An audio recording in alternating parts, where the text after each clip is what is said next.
A todos, buenas noches. Desde la Constitución Política del 91 se han establecido mecanismos para la protección de los derechos civiles de las comunidades afrocolombianas y el fomento, claro está, de su desarrollo económico. Al día de hoy, pues el panorama, como es obvio, sigue siendo básicamente de inequidad, de miseria, de injusticia social. Hasta la ONU se ha pronunciado. El 80% de esta población afrocolombiana tiene necesidades básicas insatisfechas.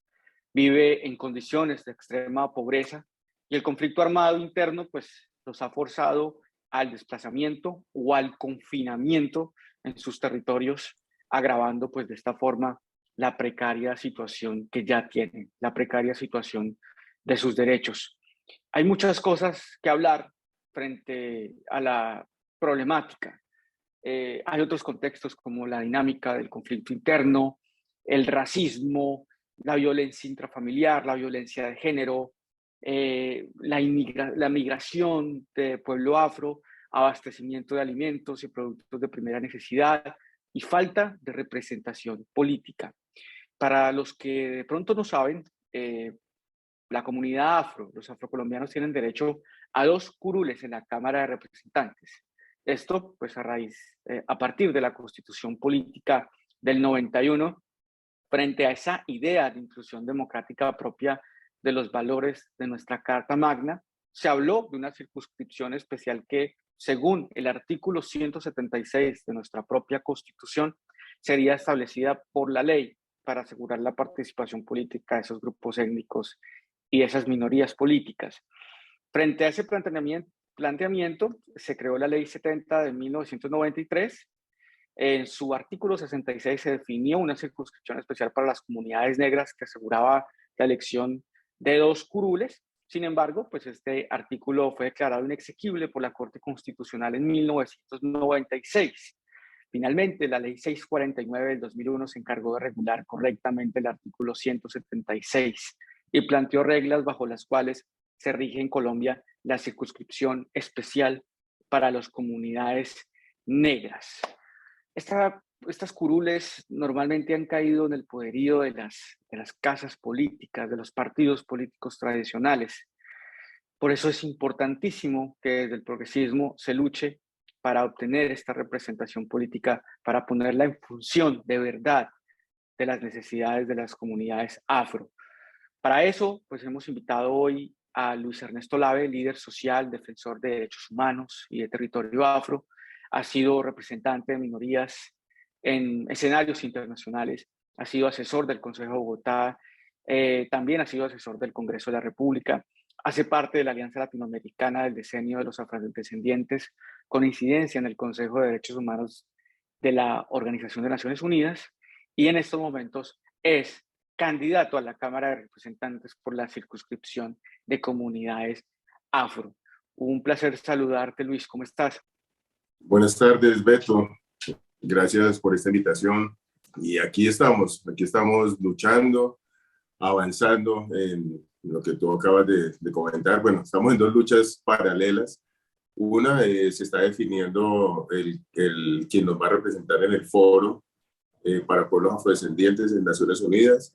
Y por otro lado, pues aquí estamos haciendo también la campaña para no permitir que nos vuelvan a usurpar las curules afro, que ya han estado varias veces en manos de parapolíticos, incluso en manos de personas no afro, y aquí estamos dando la batalla para lograr obtener ese espacio.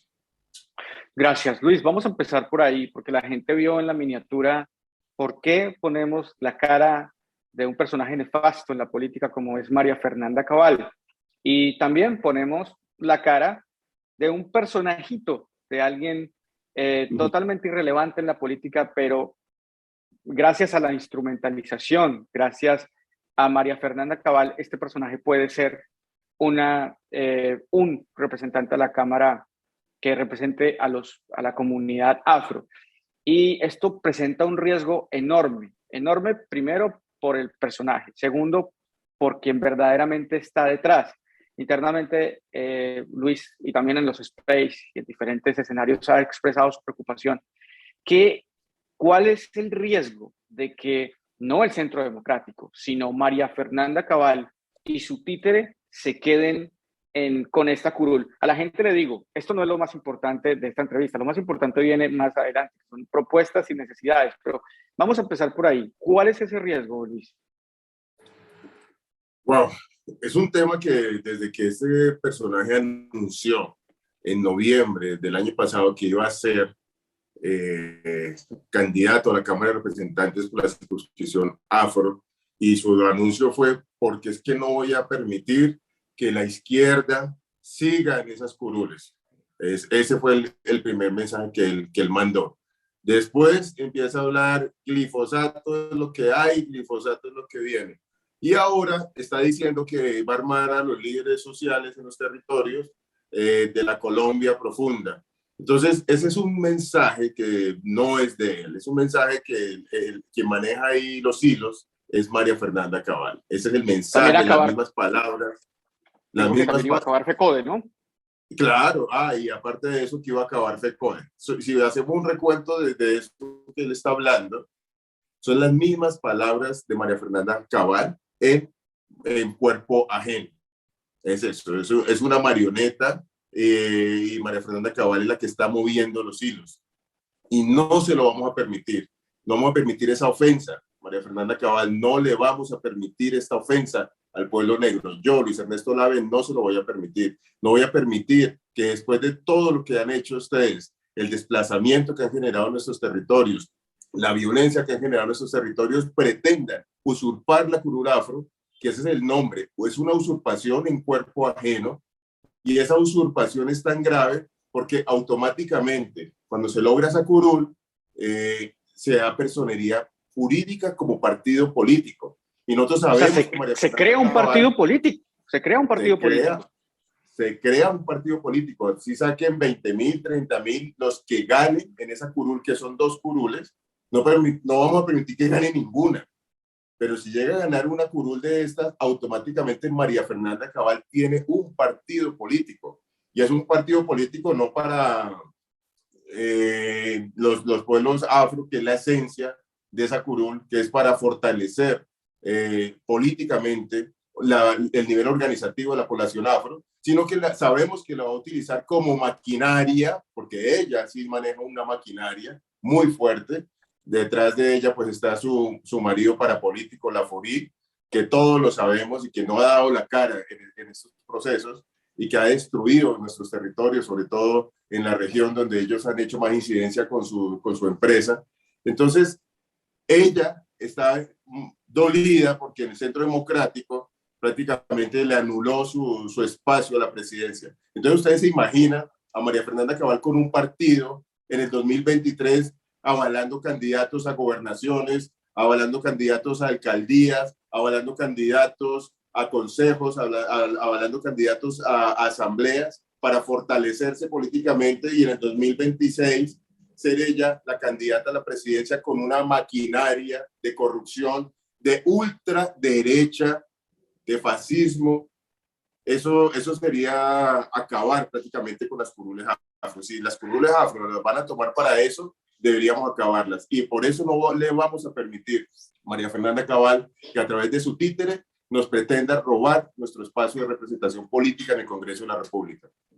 Contundente, Luis. Y es que resulta totalmente una paradoja pensar de que por años ha existido injusticia social, represión, olvido estatal por parte de la ultraderecha en Colombia, y estos quieran ser los que se apoderen de esas curules. A la gente le digo que esto no se trata ya de una pelea de Twitter o de una pelea de redes sociales, ni que Polo Polo dijo, ni que yo dije, no. Esto ya se trata de algo serio, se trata de algo grave que pueda suceder, donde el movimiento que está detrás de este sujeto pues obtenga una curul. Por eso hemos decidido invitar a Luis para que Luis primero nos hable de las principales necesidades de la comunidad afro en Colombia y acto seguido nos diga sus propuestas. Yo sé que este programa no se puede extender, yo sé que tiene un programa legislativo muy amplio, pero quisiera, Luis, que nos hablara de manera preliminar, primero, necesidades de la comunidad afro y acto seguido, cuáles son sus propuestas una vez, como esperamos que sea, Luis, sea usted el ganador de una de esas curules?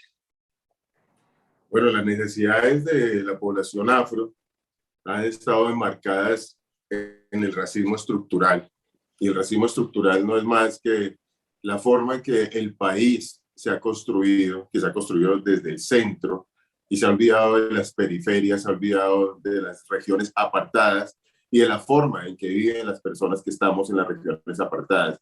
Yo hablo como chocuano, pero también sé que los afro en Tumaco, la población afro en Bolívar, la población afro en la misma Guajira, la población afro en todo el territorio nacional es la más pobre, perdón, empobrecida, porque eso ha sido algo sistemático. Entonces tenemos las brechas de inequidad más grandes en el país, junto con la población indígena, y las necesidades insatisfechas más altas, si nos vamos en los índices de necesidades básicas insatisfechas. Y adicional a eso tenemos un problema gravísimo, que el mismo censo, el DANE, nos desapareció.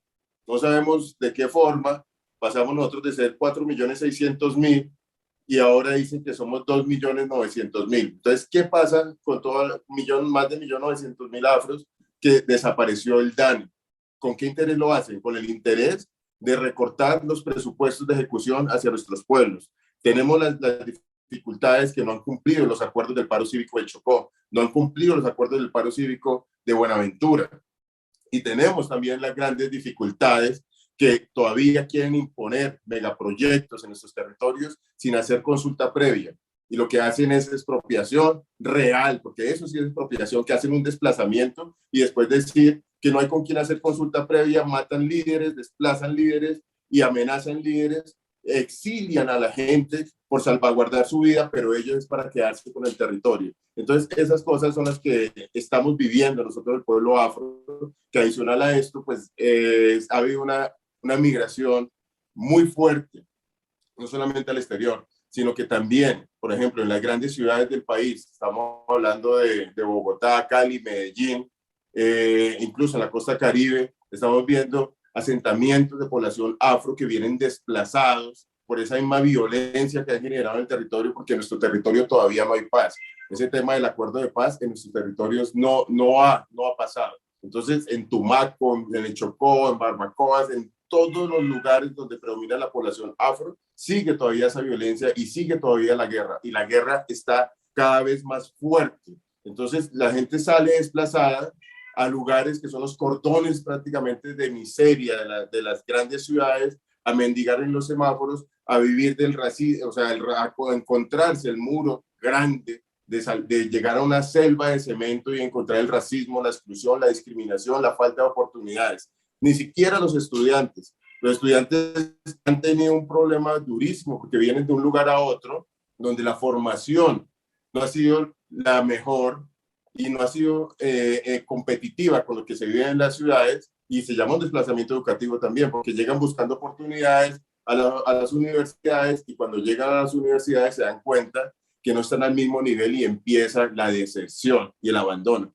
Entonces, todas esas son las problemáticas que nosotros consideramos que debemos transformar. Y no solamente hablando de la población afro, estamos hablando de los territorios más apartados. Yo siempre hablo que esto no es la lucha del negro contra el blanco, es la lucha del oprimido contra el opresor, porque el opresor ha sido el Estado y la forma en que el Estado, a través de sus gobiernos neoliberales y ahora de ultraderecha, que suma el neoliberalismo con la ultraderecha, son dos cosas nefastas y cada vez nuestra población va para atrás. Entonces necesitamos con esta fuerza afro reivindicar esos derechos, hacer esas reparaciones históricas que tanto necesitan nuestros pueblos y nuestros territorios. Sumado también al centralismo extremo que todavía se vive en Colombia, que la Constitución del 91 no supo mitigar realmente. Veníamos de una Constitución del 86, después de haber tenido por primera vez en Colombia un Estado federal, ganaron los conservadores la guerra, pero realmente no se ha visto cómo y de qué manera podemos descentralizar el Estado para que el progreso pueda llegar a las zonas. Como dice Luis, no se trata de la lucha del negro contra el blanco, sino se trata de la lucha del oprimido contra el opresor. Luis, ¿cómo mitigar todas estas necesidades desde el Congreso de la República? De una manera práctica y rápida para que la gente que nos está viendo en el exterior y también en Colombia puedan saber de cómo desde el Congreso de la República se puede hacer algo. Mira, Beto, tú hablas de algo importantísimo que es la Constitución del 91. Nuestra Carta Política nos dio algo que fue un artículo transitorio. Porque es más, las curules afro, a las que hoy estamos ostentando y que no vamos a permitir, vuelvo y se lo digo María Fernanda Cabal, no le vamos a permitir que se la robe. Las curules afro surgen de la misma Constitución del 91.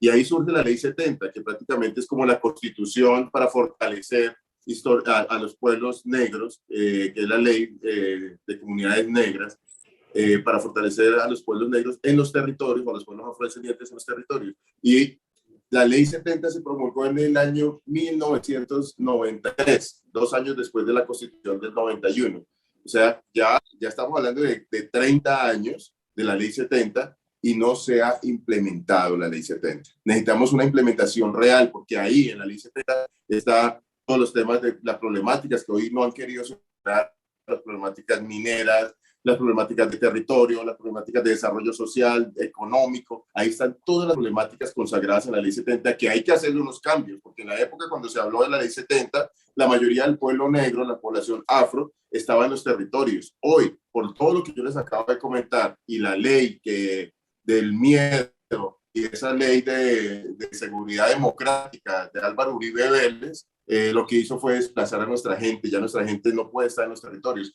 Entonces era una ley para las comunidades negras en los territorios baldíos que hoy hay que reestructurar, pero hay que hacerla, porque ahí está nuestra relación del territorio con las poblaciones, con las ciudades. Nosotros no estamos desconectados del territorio. Entonces esa es una de las cosas primeras que hay que hacer, que es cumplir a cabalidad la 70.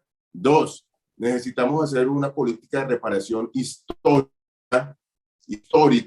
Cuando hablo de reparación histórica, en gran parte, y ahí, bueno, más adelante le voy a dar una primicia porque vamos a presentar una demanda bastante interesante, pero gran parte de esa reparación histórica no es solamente dar a los pueblos y a los territorios apartados, a los pueblos donde predomina nuestra población afro, en donde necesitamos la solidaridad de todo el país, no es darle lo que históricamente se le ha negado, porque podemos decir, no, es que hay igualdad y para todos es igual. Es mentira, porque si hay igualdad de oportunidades en este país, ¿por qué no hay igualdad de resultados? Deberían verse los mismos resultados en los desarrollos de los pueblos, de acuerdo también a su cosmovisión y a su idea de desarrollo, porque tampoco no es imponer las cosas desde un escritorio en Bogotá, sino que las leyes se tienen que hacer, las políticas se tienen que construir de la mano con la población y darles el avance.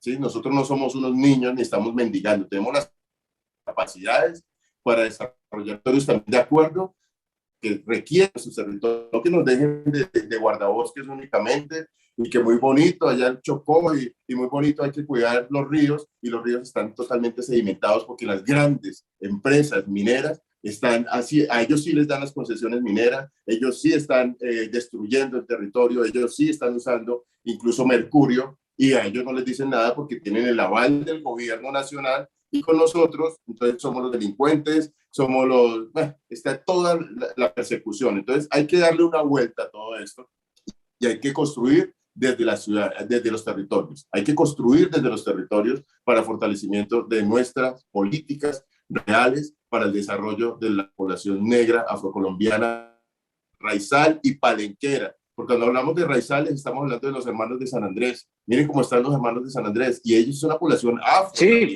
Y también los cobija la Yo le iba a decir, Luis, le iba a decir que, mire, todos los temas se unen. Primero que todos los colombianos en el exterior, que ya vamos a hablar de esto, teníamos dos curules. Y la reforma política del 2015, Juan Manuel Santos nos quitó una, dizque para entregárselo a los raizales. Y en estos momentos, los raizales tienen derecho a una curul y no la han reglamentado. Y usted me habla de que en el 91 le dieron le dieron las curules que solamente se reglamentó 2 años después, pero que realmente la ley no se implementa. O sea, a veces Colombia no es crear la ley, sino implementarla. Pero también estas propuestas van para esos raizales que no están siendo representados. Correcto, Beto, correcto, porque ha sido un engaño. Le quitaron, así como tú lo dices, le quitaron esa curul a los colombianos en el exterior para darle la representación a los raizales y no esa representación para el pueblo raizal. Entonces, nosotros como afrocolombianos, hermanos del pueblo raizal, entonces nosotros estamos asumiendo también esa responsabilidad en este momento. Y hay que sentar eso, es a pelear esos derechos, no a mitigar, hay que pelear esos derechos y que vamos a llegar a un congreso de un pacto histórico que surge realmente de Gustavo Petro como presidente, que es la apuesta mía para la presidencia desde Fuerza Afro, apoyar a Gustavo Petro porque nos necesitamos de presidente, pero sabemos que estando él ahí, sí o sí, vamos a cumplir, pero necesitamos darle legitimidad a las curules afro. Si desde ahora, vuelvo y repito, es que es una amenaza muy grande, esto es una amenaza muy grande, y a todos los que nos ven en tu canal, es una amenaza muy grande que María Fernanda Cabal se llegue a robar esa curul y ese espacio de representación. Es tan grande la amenaza que incluso podría llevarse las dos curules. Podría llevarse las dos curules a través de su títere Polo Polo. Puede llevársela. No se lo podemos permitir, porque ahí sí quedarían anulados todos los derechos del pueblo negro en Colombia, incluidos los raizales y los palenqueros, quedarían totalmente anulados. ¿Y qué decir de los colombianos en el exterior? Cuando ellos también quieren cooptar y solamente manipular todo el tema de elecciones. Dime, sí, Beto. Para allá iba. Usted nombró el exilio de la comunidad afro. Nosotros, los colombianos al exterior, no tenemos un censo estructural en el que sepamos cuántos colombianos somos. Y yo creo que esa es la base, como usted lo decía ahora, la denuncia que usted hacía que el DANE borró del sistema más de 1.800.000 afros, y lo hacen básicamente para eso, para quitarles representación política, para recortar presupuesto nacional para atender sus necesidades. Aquí no sabemos cuántos somos. Estoy completamente seguro que de esos más de 5 millones de colombianos que estamos en el exterior, muchísimos son afro.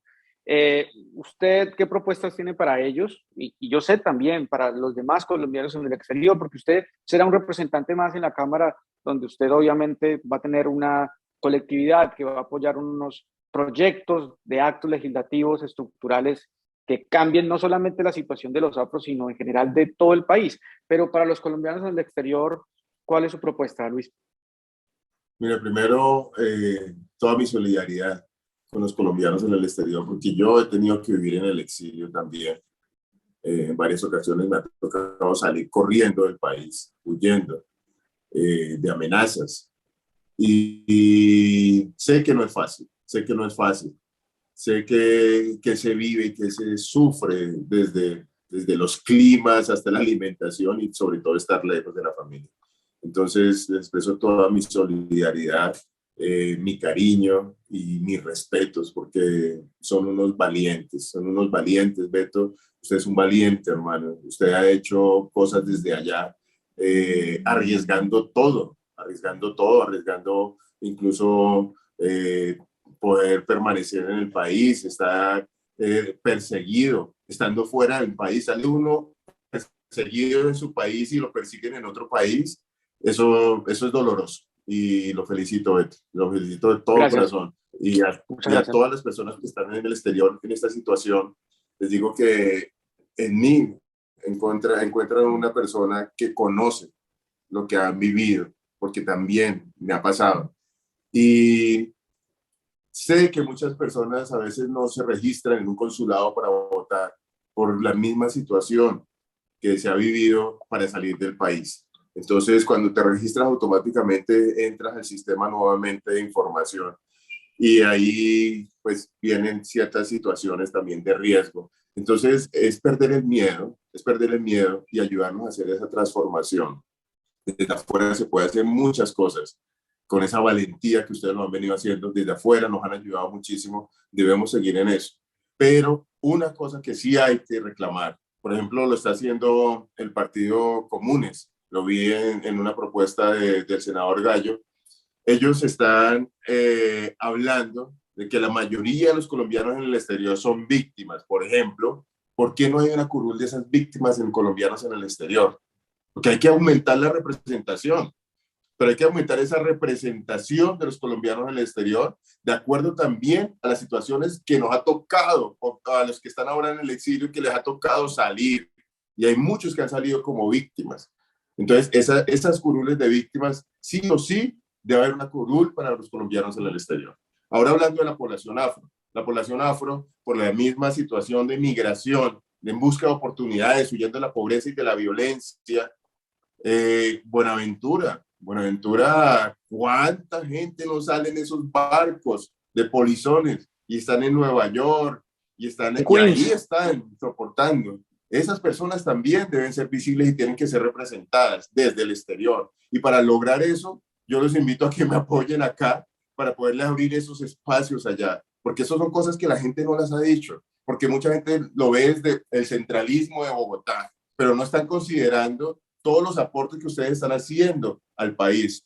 El tercer ingreso per cápita más fuerte del país es de los colombianos en el exterior, mandando sus divisas a su mamá, a sus hijos, a la gente que no pueden ver, pero de alguna forma ya se están matando, trabajando para generar una mejor calidad de vida y todos sus impuestos están quedando aquí en Colombia. Entonces, sí, realmente necesita una representación real, pero esa representación real que no sea para las manos de estos mismos corruptos de derecha, de ultraderecha, neoliberales que salen del país, que tienen empresas por fuera, que condicionan y hacen alianzas con políticos de extrema derecha para seguir oprimiéndonos. No, esa representación no puede ser para ellos. Esa representación debe ser realmente para la gente que está sufriendo el exilio, no para los que van de vacaciones o que compraron una casa en Miami y ya viven en Miami porque tienen muchos recursos. No, esa representación debe ser realmente para las personas que han salido de Colombia sufriendo. Entonces ahí tenemos una cámara que ya se les quitó. Hay que regresar esa cámara.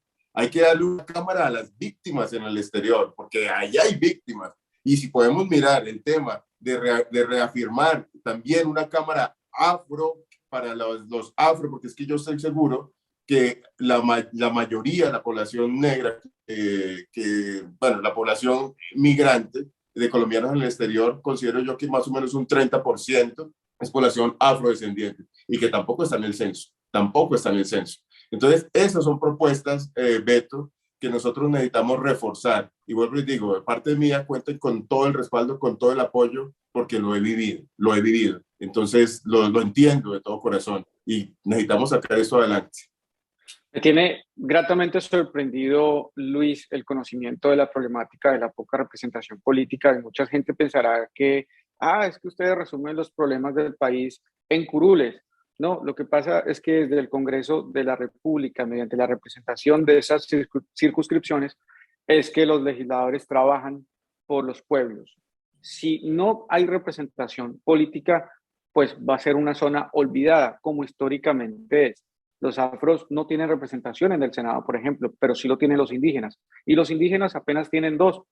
¿Por qué no tienen, por qué Colombia, siendo un país de base indígena, de base afro, no tiene mínimo 5 curules en el Senado para los afros, 5 curules en la Cámara de Representantes, 5 curules para los indígenas y 5 curules? Es que estamos hablando de que el Congreso de la República está compuesto por más de 110 senadores y más de 148, 146, no recuerdo la cifra exacta, de representantes a la Cámara. Hombre, que le den 5 a la 163, creo que población, 173, imagínate, perdón, sí, 95, 86, perdón, se me olvidó.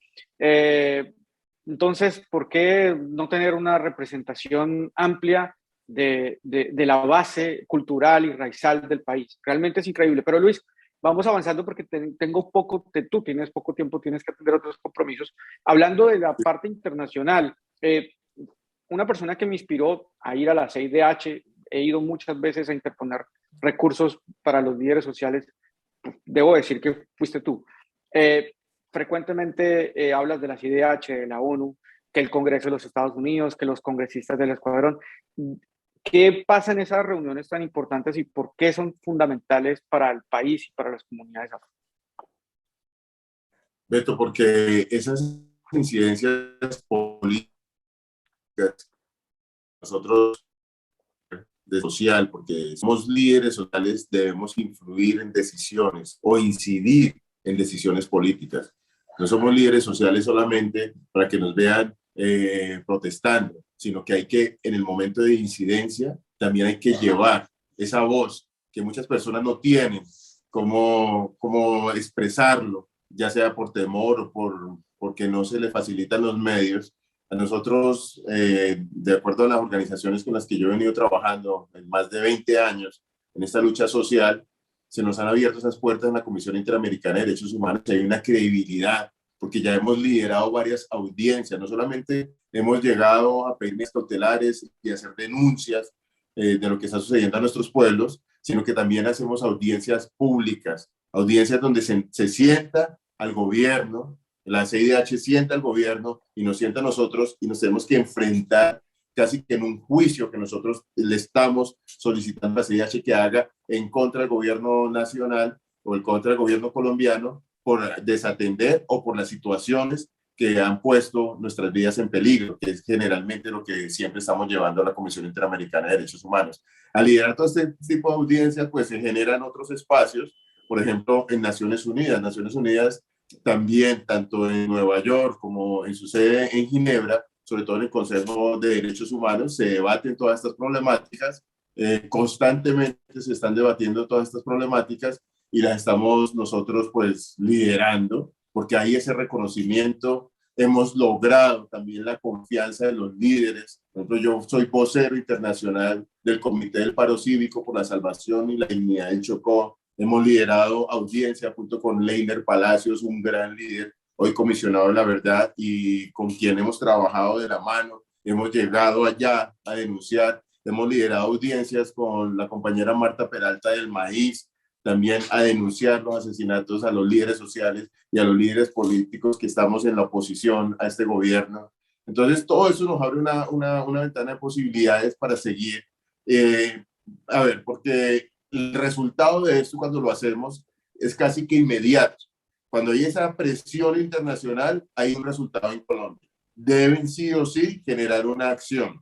Y esas acciones pues, nos ponen a nosotros en riesgo, pero afortunadamente estamos generando un beneficio y una tranquilidad para nuestros pueblos. Esa es como la labor de uno como defensor de derechos humanos y esos son los riesgos que nosotros corremos constantemente, pero para nosotros ya se vuelve una forma de vida. No podemos callar más y si aquí en Colombia no nos escuchan, pues toca desde afuera pegar el grito. Y esas son las incidencias que hemos logrado. Incluso cuando se logró el decenio de los afrodescendientes, tuvimos que hacer muchísimas reuniones cuando hicimos en el Congreso de los Estados Unidos, cuando hicimos la defensa de las curules afro, que se la estaban robando los parapolíticos de La Gata, de Yair Acuña, y junto pues con un cartel del norte del Valle, que incluso nuestro amigo delator, Daniel Mendoza, con él lo trabajamos muy fuerte desde el año 2014, dimos esa lucha. Me tocó ir allá a la CIDH a denunciarlo, me tocó ir a las Naciones Unidas, fuimos al Congreso de los Estados Unidos, el congresista sacaron una carta diciendo al gobierno colombiano que explicara a los congresistas de Black Caucus de la bancada afro de Estados Unidos, le solicitaron al gobierno colombiano qué está pasando con esto, por qué están permitiendo esto. Entonces se generan unas alertas, unas alarmas que hacen que el gobierno colombiano pues tenga que sí o sí responder. Cuando hablamos de gobierno, a veces uno dice, no, el Estado, pero son los gobiernos, porque los gobiernos son los que direccionan esas políticas de Estado. Y desafortunadamente, estos gobiernos de los últimos años lo que han hecho es oprimirnos. Y nos ha tocado tratar de lograr ese respaldo desde afuera. Ya veo, Luis. Como le dije, usted me ha inspirado en acudir a la CIDH, digamos, hacer un trámite por los líderes sociales que allá se encuentran eh, desamparados, desprotegidos, que han acudido al Estado de una y mil maneras y nadie los escucha y pues recargan esa esperanza en las instancias internacionales. Luis, usted ha tenido peleas históricas con Vargas Lleras, con el fiscal Barbosa, con Ordóñez, con María Fernanda Cabal, ha sido amenazado, vilipendiado. Háblenos así rápidamente de eso, lo que usted históricamente ha luchado, porque hay que hablar algo aquí que es de consecuencia obviamente, de sensatez frente al tema de las luchas. Sí, Beto, mira, por ejemplo, pues ya al punto exacto, ya sé por dónde iba la pregunta. Vargas Lleras, cuando fue ministro del Interior en el año 2010, él se opuso mucho al pueblo afro y dijo que nosotros, los negros y los indígenas, éramos un palo en la rueda. Y Beto, ya sé por dónde va la pregunta y me parece importantísimo hacer estas aclaraciones. ¿Qué ha pasado? En el 2010, Vargas Lleras, siendo ministro del Interior, ese señor nefasto, dijo que nosotros, los afro y los indígenas, éramos una rueda, un palo en la rueda para el desarrollo del país. Un palo en la rueda para el desarrollo del país. ¿Por qué? Porque él quería imponer sus proyectos, sus megaproyectos económicos en nuestros territorios sin consulta previa. Y la consulta previa a nosotros es un derecho que nos da el convenio 169 de la OIT, que está también ya reglamentado en Colombia, o no reglamentado, o sea, Colombia lo adoptó y además de eso, pues hace parte del bloque constitucional. Y él ha sido un opositor a la consulta previa, porque no ha podido hacer todo lo que ha querido para explotar nuestros territorios. Y por eso dice que somos un palo en la rueda. Entonces, el año pasado, por ejemplo, el Cambio Radical, el año pasado intentó volver. O sea, van como 2 o 3 veces que ha presentado proyectos de ley en el Congreso para supuestamente reglamentar la consulta previa y acabar con lo que tienen que hacer tanto la empresa privada como el gobierno en nuestros territorios, que tienen que consultar y si no estamos de acuerdo no lo pueden hacer. Y por eso es que matan muchos líderes en nuestros territorios, la consulta previa. Y la gente de pronto no lo sabe, pero Vargas Lleras es el que está detrás de todo eso. Entonces, para mí, desde ese momento, Germán Vargas Lleras ha sido un enemigo opresor de los pueblos afrodescendientes y de los pueblos indígenas.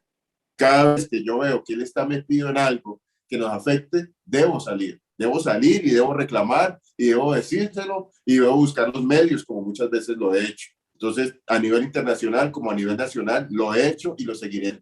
Vargas Lleras no puede usurparnos tampoco nuestros derechos que nos ha dado legítimamente el convenio 169 de la Organización Internacional del Trabajo, la OIT, reconociendo a nosotros los pueblos afro, los pueblos indígenas, como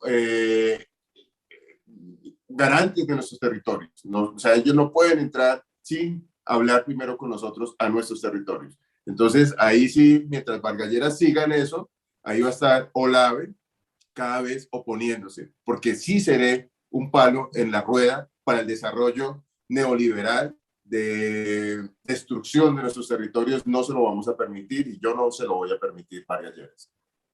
Así es, pero entonces, Luis, a la gente le quiero decir, y bueno, 1000 veces lo he dicho en este canal, nosotros no somos periodistas, somos activistas. Periodista es el que informa sin tomar posición política, el activista no. Yo públicamente expreso mi apoyo a una vertiente, a una ideología política. Y por eso expreso mi apoyo también a ciertos u otros candidatos.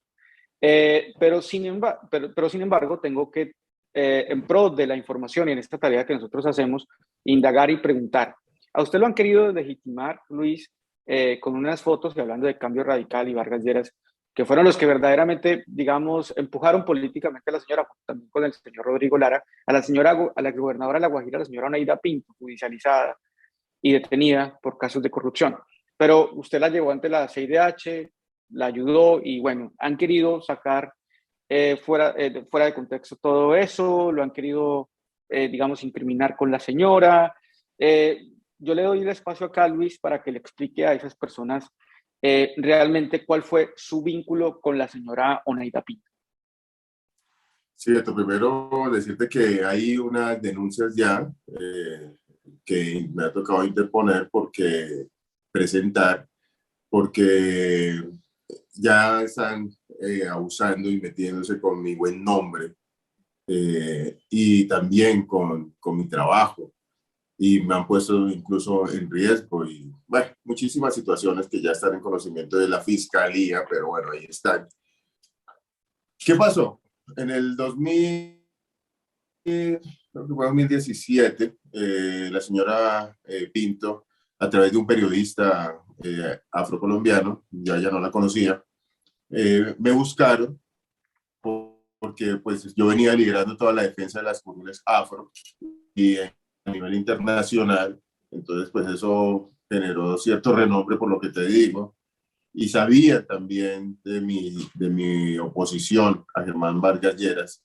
Entonces me buscaron pidiéndome apoyo cuando ella todavía era gobernadora, o sea, no era una imputada, no era una delincuente, sino era una gobernadora indígena, la única en el país, porque así fue lo que me hablaron a mí de ella, ni la conocía, no sabía quién era realmente, la conocí en ese momento. Pues tampoco no le puede meter los dedos a la boca, es una investigación. La vi en unas fotos previas con Rigoberta Menchú, premio Nobel de Paz, a quien admiro y todos mis respetos. La veo que ella la está respaldando. Rigoberta Menchú viene a Colombia y está con Oneida Pinto en La Guajira. Veo Piedad Córdoba también, en otra ¿no? foto. ¿Cómo? Piedad Córdoba también. Veo en otra foto Piedad Córdoba ahí mismo, también respaldándola, acompañándola. Digo, bueno, pues es una cosa legítima, ¿sí? Y cuando me expresa a mí es que Vargas Lleras, de su partido, Cambio Radical, la estaba persiguiendo porque ella no quería hacerle caso en unas construcciones, específicamente unos peajes que querían poner allá y que había tenido una discusión y que a partir de eso le habían empezado a hacer un montaje político. Eso fue lo que me dijeron a mí. En ese momento, mi trabajo inmediato fue, pues me solicitaron. Yo no soy defensor ni fui defensor de ella, no, ¿sí? No, yo la presenté ante la CIDH para una solicitud de medidas cautelares. Eso fue únicamente lo que se hizo con ella. Fue un proceso que duró de 2 a 3 meses mientras la CIDH después negó la solicitud, lo negó, debo decírselos, y eso fue todo. Pero los medios de comunicación, está Oneida Pinto, pero cuando le sirve Caracol y RCN, ¿no? Cuando le sirve Caracol y RCN, entonces esa información es veraz. Oneida Pinto, con el abogado defensor, y entonces me han montado pues toda una película del abogado defensor de Oneida Pinto, cuando eso está en Google, o sea, cualquier persona, eso no es ninguna investigación, cualquier persona mira Google, Luis Ernesto Lave, y ahí sale eso. O sea, yo no puedo negar lo que ha pasado, ni pretendo negarlo. Lo que sí niego y lo que no permito, discúlpame Beto, es que me involucre con una persona corrupta, porque no es así. Que el testaferro, el no sé qué, bueno, palabras que han utilizado que ya se pasan e incluso ponen en riesgo a la gente, Beto. Entonces ya eso es irresponsabilidad y no lo podemos permitir. Me callé un tiempo porque estaba en una recuperación, que ustedes saben todo lo que me pasó, que también los medios quisieron desdibujar, RCN y Caracol lo quisieron desdibujar, pero la realidad, Beto, es que para mí era la prioridad, y para ustedes también los que nos están viendo, mi prioridad era mi salud. Y ya estoy aquí y hay que afrontar las cosas y hay que decirle las cosas a la gente en la cara, de frente. No voy a permitir que sigan jugando con mi buen nombre, no voy a permitir que sigan jugando con todo el trabajo que yo he venido haciendo, en donde he expuesto mi vida, donde he sufrido 3 atentados en mi vida, donde me ha tocado salir del país por amenazas, donde he tenido confrontaciones muy fuertes con políticos que realmente pues me han puesto en situación de riesgo, muy fuertes. Me he enfrentado y me he confrontado directamente con Barbosa, con este señor Ordóñez, con Vargas Lleras, o sea, con Uribe. En el 2008 tuve mi primera discusión con Uribe. Entonces no pueden venir aquí y busquen eso sí no lo buscan, pero todas esas cosas están ahí. Pero no, ahí aparece la foto, entonces es el malo. No, conmigo no. Entonces, Beto, aquí hago esa aclaración, sí, y lo hago de esta forma enfática para decirle a todas las personas que Luis Ernesto Lave no tiene nada que esconderle a la justicia. No hay absolutamente nada en contra mía. Yo hice una labor social como defensor de derechos humanos a una persona que tenía el respaldo de una excelente premio Nobel de Paz, de una excelente líder afrocolombiana como Piedad Córdoba, y que aparte de eso era la única gobernadora indígena que existía y que asistió en el país, y que era una víctima, como me lo dijeron, de Germán Vargas Lleras. O sea, yo no sabía nada más porque ni siquiera la fiscalía lo había mostrado. Entonces, esos son los puntos claves ahí. No hay ningún nexo, como dicen algunas personas, no lo hay. Oiga, Luis, y es que, ¿sabe qué es lo más increíble? Que eso creo que usted me lo escuchó en un space, es que esos detractores convergen dentro de nuestro espectro político. No son detractores del uribismo los que sacan, como usted lo dice, eso no es lo absoluto una investigación. Y lo digo aquí abiertamente porque la persona que insistentemente hace esa denuncia en la red social es una persona a la cual respeto, a la cual sigo, no tengo ningún inconveniente con ella. No sé qué inconveniente, como una vez te pregunté si había ese inconveniente con esa persona, pero a mí lo que más me llama la atención, y tú dijiste algo muy clave, es que ellos utilizan los medios de comunicación tradicionales cuando les funciona y cuando no. Cuando lanzan una información, trabajan para el establecimiento, quieren sembrar cortinas de humo. Pero cuando sueltan una información que les conviene, la utilizan para su favor. Y lo mismo es con las instituciones. Por ejemplo, ahorita el caso de Gonzalo Guillén, que es nuestro gran amigo, está sufriendo un complot por parte de la Fiscalía. Y esos detractores que convergen dentro de nuestro espectro político y no quieren a Gonzalo, entonces están atacando a Gonzalo que porque se dejó comprar y bla, bla, bla, cuando es la misma Fiscalía que ellos han criticado anteriormente. Es muy cómico porque el complot de Gonzalo Guillén se arma en la Fiscalía General de la Nación, fiscalía que está precedida por un megalómano, por un inepto, por un corrupto como lo es Francisco Barbosa. Entonces, ¿cómo así? A veces les funciona la fiscalía, a veces no. Entonces, yo expreso mi solidaridad porque lo conozco, porque sé el problema y porque yo he llevado casos hasta la CIDH y es imposible que entonces después un líder social de esos desprotegidos resultó envuelto en otro tipo de escándalos y resulta que entonces también uno es criminal por haberle querido ayudar ante un organismo internacional. Luis, por último, para, digamos, despejar todas estas dudas, y es lo más, digamos, absurdo. El pacto histórico o la, digamos, esta vertiente política que se está haciéndose fuerte en Colombia, que consiste en convocar a esos colombianos indiferentes o los que fueron uribistas o los que fueron algún día de otra corriente política, pues que se vengan para acá, para que rescatemos el país juntos. Pues ese es el fin de ese pacto. Pero la gente también lo ataca porque por allá en el 2010 o 2014 usted hizo parte del MIRA.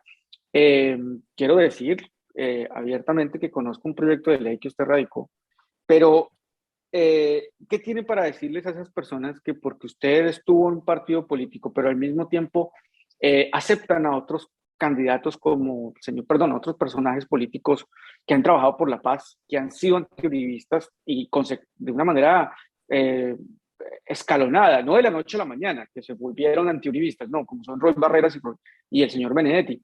Pero ¿qué decirles a esas personas que lo joden a usted porque usted algún día militó en el partido Mira, por allá hace 8 años? ¿Qué tiene para decirles?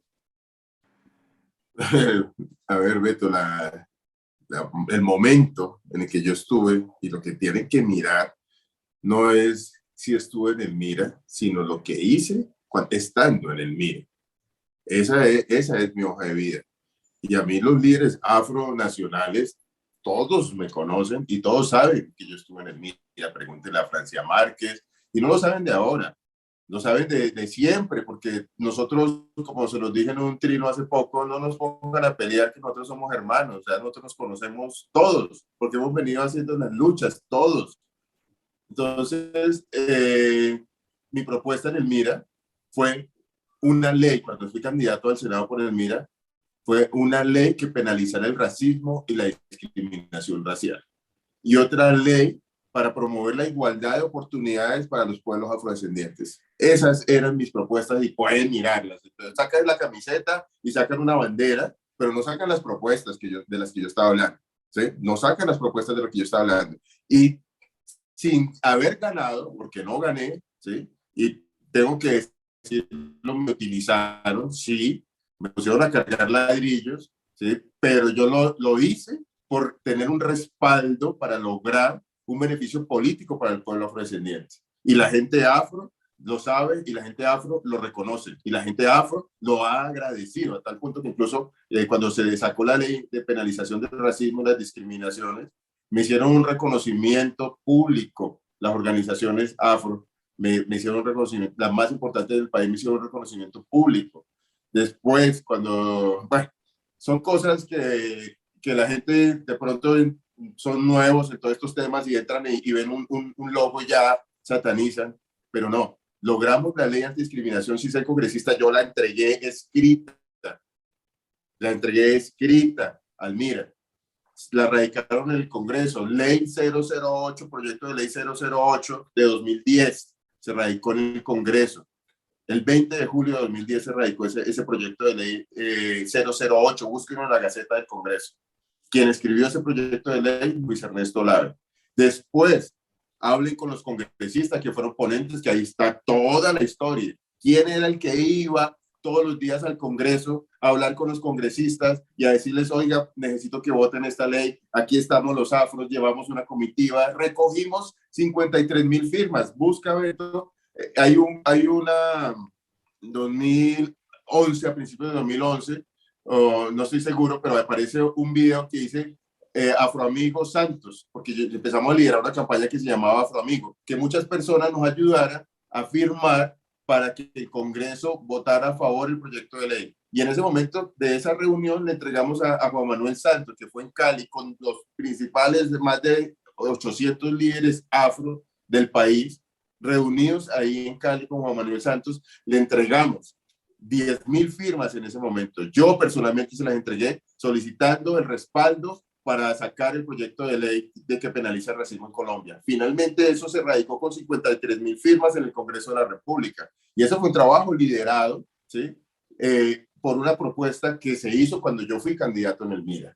Presentamos otro proyecto de ley que era el de igualdad de oportunidades, el 005, también lo pueden encontrar en la Gaceta del Congreso del mismo año, también escrito por mí, y que lógicamente los congresistas, porque yo no llegué al Congreso, pues fue un compromiso que se hizo con los congresistas del MIRA, que si no llegaba, ellos iban a impulsar estos proyectos de ley, pero impulsarlo era presentarlos, porque finalmente le tocó patinarlos fue a mí, y me tocó patinarlos duro. Cuando hablo de patinar es que me tocaba ir todos los días al Congreso, me tocaba ir a las regiones a buscar firmas y todo esto, generar toda esa estrategia para que se aprobara ese proyecto de ley. Entonces, es muy fácil. Es muy fácil criticar sin conocimiento. Es muy fácil juzgar sin conocimiento. Cuando en el 2014, el MIRA, terminando porque yo fui candidato también en el 2010, cuando ya en el 2014, entonces supuestamente me iban a dar todo el respaldo y cuando salen que van a apoyar a Álvaro Uribe, porque el MIRA no apoyaba a nadie, no apoyaba a nadie y lo pueden mirar antes, porque es que esa es la información, no se crean de que cualquier persona dijo algo y puso una foto. Investiguen, que ahí está el Mr. Google. Ese dice muchas cosas y mucha historia está ahí guardada. Entonces, en el 2014, cuando el MIRA dice, no, vamos a apoyar a Zuluaga, que era el candidato de esa época, yo dije, no, hasta allá no llego. No, conmigo no cuenten. Yo estoy en estos procesos, está todo esto en contra de los territorios, yo estaba trabajando en contra de la minería ilegal y esta gente está promoviendo minería. Yo estoy trabajando en proteger los territorios que están siendo víctimas del paramilitarismo y los uribistas están promoviendo el paramilitarismo. Yo les dije, no, conmigo no cuenten en eso. Entonces, hasta ahí llegué yo en el MIRA. Como les dije no, inmediatamente, sí. Chao, chao. Eso la gente debe saber. Debe saberlo porque esa es la realidad, no simplemente una bandera, por sino eso... mi bandera en donde yo esté, Beto, siempre ha sido defender al pueblo sí. negro, defender los territorios y defender al oprimido. Esa es mi bandera. Por eso Luis le hacía esta pregunta, para que la gente lo sepa. Luis, usted me mencionó ahora una primicia. Cuéntela, por favor, ¿cuál es la demanda? Usted habló de una demanda, habló de Álvaro Uribe Vélez. Cuéntenos porque pues a mí me interesa mucho, hablando de demandas. Bueno, Beto, es algo que es de la misma reparación histórica que yo les estoy hablando, esa misma reparación histórica. Resulta que en el Chocó, mi familia paterna fue víctima de Álvaro Uribe Vélez, directamente. Álvaro Uribe Vélez fue el liquidador de la compañía minera Chocó Pacífico, de la cual mi abuelo era el carpintero. Y Álvaro Uribe Vélez engañó al pueblo del Chocó, al pueblo de Andagoya en el Chocó, que fue una compañía que este señor Uribe, permitieron, junto con el grupo empresarial antioqueño, un apartheid, el último que, el único apartheid que hubo aquí en Colombia, fue fomentado por Álvaro Uribe Vélez. Y se nos robó el oro del Chocó, el oro de Andagoya. Engañó a los trabajadores cuando liquidaron la compañía minera Chocó Pacífico, porque él fue el liquidador. Y los engañó. Después de que se fueron los gringos, que eran los que manejaban esa apartheid, entonces Uribe hace la misma técnica, pero acabaron con todo el territorio, explotaron al máximo. Ese señor se llevaba, los abuelos todavía lo cuentan, mis tías todavía lo cuentan, ese señor se llevaba materas de oro de 5, 6, 8 kilos, materas de oro. ¿Cuánto vale un gramo de oro? Imagínate, 8 kilos de oro cada 8 días que se llevaba ese señor en una materita, ¿sí? Y le ponía un poquito de tierra encima y un palito y decía, es que voy a llevarle maticas de regalo a mis amigos en Medellín. O sea, nos desangró y nos engañó. Y entonces después dijo que toda la indemnización a los trabajadores de la compañía minera Chocó Pacífico por más de 70 años era que se quedaran con la maquinaria, que ellos seguían trabajando. Entregó la maquinaria totalmente obsoleta, podrida, y después se alió, Álvaro Uribe Vélez se alió con unos políticos corruptos de Chocó, Jorge Tadeo Lozano, Edgar Ulises Torres, vendieron hasta los cables de la electrificadora única que había en el Chocó, vendieron todo. Ya no nos quedó ni siquiera la historia para contar.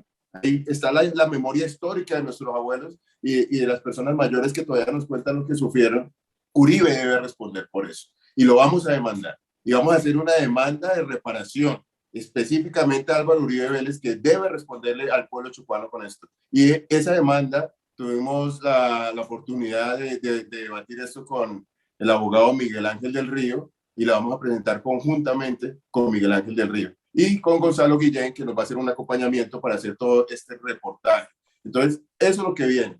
Eso es lo que viene, no es, como dice el payaso ese, glifosato y no, tiene acciones reales de reparación para el pueblo negro. Uribe, prepárese, porque tiene que responderle al pueblo negro, tiene que responderle a Chocó, tiene que responderle a Andagoya por los daños que usted nos hizo en nuestro territorio. Me ha sorprendido, Luis, muy sorprendido, porque no lo esperaba, realmente hemos hablado un par de veces por interno, pero realmente sí, es una primicia para mí, y bueno, y me alegra mucho que esté al lado de un gran jurista como lo es Miguel Ángel del Río, como también del acompañamiento del gran Gonzalo Guillén. Luis, hermano, muchísimas gracias por haberme acompañado. Es muy importante esta curul, no solamente para el pueblo afro, sino para el pueblo colombiano. Se viene un gran cambio para el país, por eso es imperativo que entendamos cuál es la importancia. Por último, quiero que me diga cómo pueden votar en las próximas elecciones. También pueden votar en el exterior, tengo entendido. Cómo el día de las elecciones pedir el tarjetón, cómo identificarlo. Por favor, cuéntenos, porque también en Estados Unidos, en Francia, en Australia, en todas partes donde haya puestos de votación y consulados y embajadas, también pueden votar por usted. Cuéntenos. Así es, Beto, y gracias por la pregunta. Es una curul nacional, o sea, es como un senado. Entonces se puede votar a nivel nacional, a nivel internacional. Lo que sí deben tener presente es que es una cámara de circunscripción especial. Entonces, si piden la cámara territorial, por ejemplo, la cámara por Bogotá, la cámara por Bolívar, no pueden pedir la cámara por circunscripción afrodescendiente. Entonces, hay que pedir la cámara de circunscripción afrodescendiente y ahí encontrar el puño en alto del logo naranja que dice Fuerza Afro. Es eso, Fuerza Afro. Ese es el puño negro, el logo naranja, Fuerza Afro. Pero hay que pedir el tarjetón, si no, de pronto no se los dan si no lo piden. Entonces, en la circunscripción en el exterior también, si van a votar por colombianos en el exterior, no pueden votar por la Fuerza Afro, por la circunscripción Afro. Entonces, les recomendamos, para que podamos sacar adelante también a todas las personas que no solamente en Colombia, sino en el exterior, todo esto que les he dicho, y que está el sentir, y está el trabajo que respalda todo esto que les estoy diciendo, es pedir el tarjetón de la circunscripción especial afrodescendiente. Circunscripción especial afrodescendiente, pedirlo porque si no, no nos lo dan. Y buscar ahí el logo naranja con el puño negro, Fuerza Afro. Así es. Gente, miren el riesgo. Esto es realmente muy serio. Repito, no se trata ya de una pelea con este bodrio en redes, no se trata de que es que un trino o es que está haciendo payasadas. Está haciendo, sí, una payasada que le puede salir muy cara al país y al pueblo afro. Está haciendo una payasada instrumentalizado por una enferma política, por alguien que es esposa de un personaje que ha tenido nexos con los paramilitares, una persona investigada por compra de votos. Y lo más grave, una persona que quiere imponer un modelo neofascista en nuestro país. Y si este bodrio gana, va a tener a su disposición un partido político entero. Para, como lo explicó Luis, un partido político que reciba presupuesto del Estado, que maneje maquinarias, que otorgue avales y que, Dios no lo quiera, en las elecciones del 2026 esta señora no necesite del Centro Democrático para ser candidata presidencial y mejor utilice este movimiento que se va a ganar detrás de la instrumentalización de alguien que también ha sido oprimido, porque este muchachito ha sido víctima del Estado, víctima de la opresión. Y es muy triste ver cómo históricamente muchos afros han sido relegados, oprimidos, discriminados, y es muy triste verlos al lado de su verdugo. Por eso es muy importante que apoyemos a Luis. En lo personal, Luis, repito a la gente, no soy periodista, soy activista y como activista lo apoyo para que usted contenga esto tan grave que se puede venir para el país. Gracias, Beto, por ese gran apoyo y por ayudarnos a despertar conciencias. Es importante también que se sepa que no solamente, aunque sea la curul afro, no solamente los afros pueden votar. Cualquier persona que quiera ayudarnos a sacar adelante este proyecto de fuerza afro para no permitir, porque es que no es solamente un proyecto para fortalecer políticamente al pueblo afro, negro, raizal, palenquero, a los colombianos en el exterior, no es solamente eso. Es un proyecto en el que debemos darle continuidad a la lucha social, no permitir que quede en manos de quienes se han opuesto históricamente a nuestras luchas sociales, a nuestras luchas históricas y a nuestras luchas de reparación. No podemos permitirlo y no se lo vamos a permitir, pero para eso necesitamos también que ustedes nos apoyen. Muchas gracias, Beto, por este espacio, por todo el respaldo que nos estás dando. Le repito, todos mis respetos y admiración por lo que haces desde allá, por los Muchas colombianos en el gracias. exterior y por nosotros también, que nos llena de valor, Beto. Muchas gracias. Fuerza Afro. Muchísimas gracias a todos. Fuerza Afro. A ustedes, ya saben, por favor, compartan este video a todas sus redes, Facebook, Twitter, YouTube, Instagram, TikTok, a todos los colombianos también que se encuentran en el exterior, en el Bajo Cauca, en el Chocó, en Buenaventura, en Tumaco, en Cali, en Barranquilla, en Cartagena, que hay tanto pueblo afro, en el interior del país, en Bogotá, Ciudad Bolívar, en todos los rincones del país y del mundo. Compartan este video para que conozcan las propuestas de Luis y el riesgo que se puede venir. A todos ustedes, muchas gracias. Recuerden, para empezar a cambiar el país, tenemos que empezar por el hombre en el espejo y luego con la tía uribista. Un abrazo para todos. Gracias, Luis. Fuerza Afro.